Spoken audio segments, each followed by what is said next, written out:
Olá, queridos e amados alunos, vamos a mais uma aula de formação cristã, né? Nós estamos falando sobre dizer a verdade, a importância de vivermos em verdade, falarmos a verdade e expressarmos a verdade de Cristo, né? Na nossa vida, na vida daqueles que estão ao nosso lado, né? Porque Jesus é a verdade e Ele se alegra com a verdade, né? E na aula anterior, eu deixei para vocês aí decifrarem o código. O que é que a palavra nos diz sobre a mentira? A palavra de Deus diz lá em Provérbios 26, 18 e 19.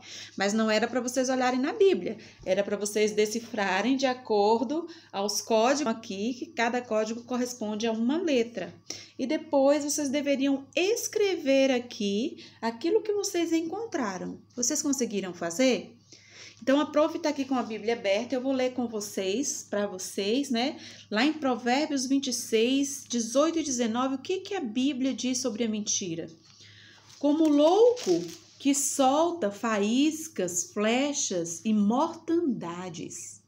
Assim é o homem que mente ao seu próximo e diz, fiz isso por brincadeira. Tem muitas pessoas que mentem por brincadeirinha, né? E o que a Bíblia compara esse homem que anda falando coisas que não são verdades, que soltam flechas, faíscas, né? Que soltam palavras de morte com a sua boca e dizem mentira e enganam o seu próximo. Ele é comparado a um homem louco. E às vezes tem pessoas que fazem isso e dizem assim, não, eu menti, foi brincadeira. Mas Deus não quer que a gente brinque de mentira, né? Porque mentira é sempre mentira. Deus se alegra com a verdade, tá bom? Então, quem não escreveu, escreve aqui o versículo, tá? Quem não está com o livro, pode pegar uma folha e escrever esse versículo, estudar esse versículo e ver como que Deus vê, como que Deus enxerga, né? Aquele que engana o seu próximo, tá bom? Algumas pessoas têm o costume de fazer brincadeirinhas para enganar os outros. Vamos lá na página 42 e vamos ver um texto que fala sobre isso, tá bom? Vamos ler juntos, aqueles que estão com o livro, vamos fazer uma leitura coletiva. Vocês vão ajudar, vão junto com a prof fazer essa leitura aí, tá bom? O título do texto, Brincadeirinha. Gabriel entrou saltando em casa, batendo a porta dos fundos. Pingos de chuva reluziam em seus cabelos. Seu irmão Jeremias foi até a porta encontrá-lo e disse: Você pegou minha bicicleta emprestada? Já guardou? Imagina, respondeu Gabriel, balançando os ombros. Um pouquinho de chuva não vai estragar. Jeremias correu para resgatar sua bicicleta e logo voltou reclamando. Eu me molhei por sua causa. Você tinha guardado minha bicicleta, mas disse que não tinha guardado. Você mentiu. Gabriel riu dizendo, era só brincadeirinha. À mesa do jantar, Gabriel olhou para sua irmã enquanto ela comia salada e disse, Nicole, tinha uma minhoca nesse pedaço de alface que você comeu. Estava gostoso? Ele deu risadas quando sua irmã pulou da cadeira com um guardanapo na boca e correu para a pia. Era brincadeira, disse, e você acreditou. Peça desculpa à sua irmã, papai ordenou. Foi só uma brincadeira. Gabriel insistiu, mas pediu desculpas com pouco interesse. Após o jantar, já não chovia mais. Vamos lá fora, Gabriel, disse papai. Eu te ensino como fazer um drible. O que você acha? Ótimo! Exclamou Gabriel. Vou pegar minha bola e minhas chuteiras. Quando voltou chutando a bola, encontrou seu pai relaxando na sala de estar. Vamos, papai, disse Gabriel. Papai olhou para ele e riu. Não me incomode, Gabriel, quero ler o jornal. Pai, Gabriel protestou com raiva, você mentiu para mim.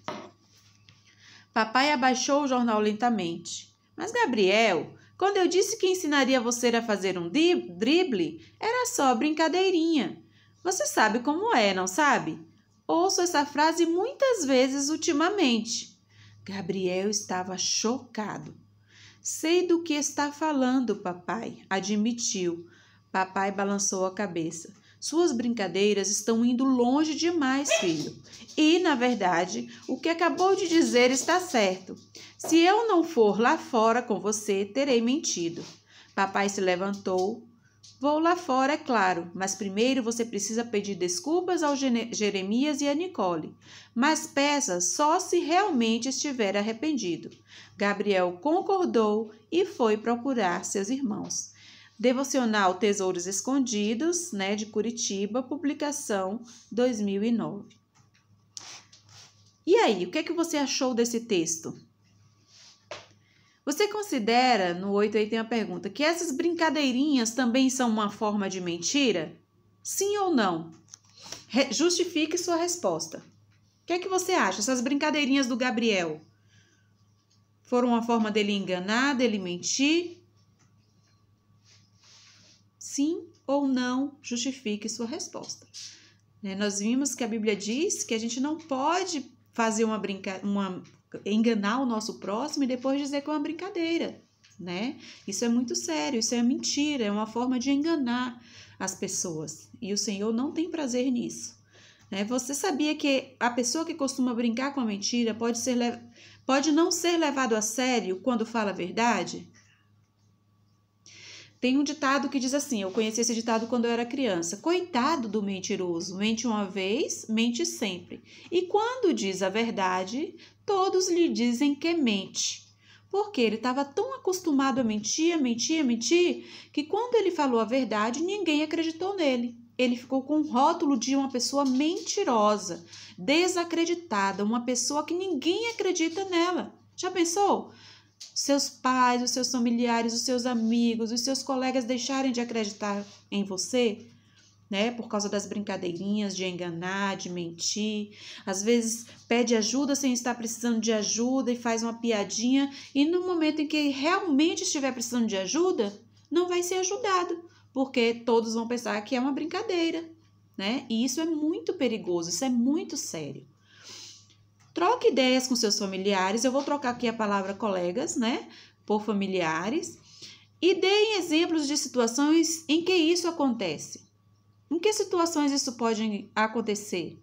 Essas brincadeirinhas, essas mentiras em forma de brincadeira. Em que situações você acha que isso pode acontecer? Pensa aí junto com seus familiares e responde aqui com calma a questão 9, tá bom? Então, nós vamos ficar por aqui hoje, tá bom? Eu quero que vocês leiam em casa sobre a história de Jacó. Lembram de Esaú e Jacó? Jacó era filho de Isaac, neto de Abraão. Isaac teve filhos gêmeos, Esaú e Jacó. Então, eu vou pedir que vocês leiam um pouco sobre a história. Não precisa ser na Bíblia, você pode pesquisar no Google sobre histórias de Jacó, E você vai entender um pouquinho, o que tem a ver com o que nós estamos aprendendo. E também tem a história de Ananias e Safira. Ananias e Safira eram casados e eles tinham uma propriedade. A história deles está lá no livro de Atos. A história deles, naquela época, as pessoas aprenderam a compartilhar tudo o que eles tinham. Eles vendiam as suas propriedades, os seus pertences para ajudar os outros, para que um não tivesse muito e o outro pouco, mas para que todos vivessem da mesma forma. Só que Ananias e Safira venderam uma propriedade, disseram que iam compartilhar a metade do que eles recebessem, porém, quando eles venderam a propriedade, eles não cumpriram com o que havia prometido. Eles não eram obrigados a compartilhar, a dar, mas a mentira deles teve uma consequência muito séria, muito forte sobre a vida deles. E quando vocês lerem a história de Ananias e Safira, vocês vão perceber, que eles semearam a mentira, eles ocultaram o valor, correto que eles tinham vendido aquela propriedade para eles doarem menos, só que eles tiveram uma consequência muito grave sobre essa mentira. Toda mentira traz consigo consequências sobre as nossas vidas. E nenhuma dessas consequências são boas, porque a mentira não é uma boa semente. Nós precisamos aprender a sermos pessoas verdadeiras. Não podemos brincar com a mentira, não podemos brincar de enganar as pessoas, porque da mesma forma é mentira e Deus não se agrada com a mentira. E nós sabemos que a mentira tem um pai que não é o nosso Deus. E nós somos filhos da verdade, somos filhos de Deus e precisamos andar em verdade. Então eu vou deixar para vocês pesquisarem um pouquinho sobre a história de Jacó, de Ananias e Safira, que está lá em Atos. Depois vocês podem compartilhar alguma coisa lá no PDA com a prof, tá bom? Alguma coisa que vocês aprenderam. E na próxima aula nós vamos dar sequência aqui, né, ao nosso conteúdo e vamos terminar esse capítulo, tá bom? Que Deus abençoe você, a sua família, né, que vocês continuem desfrutando das bênçãos de Deus e do cuidado de Deus sobre a vida de vocês. Um grande beijo com muita saudade. Fiquem com Deus.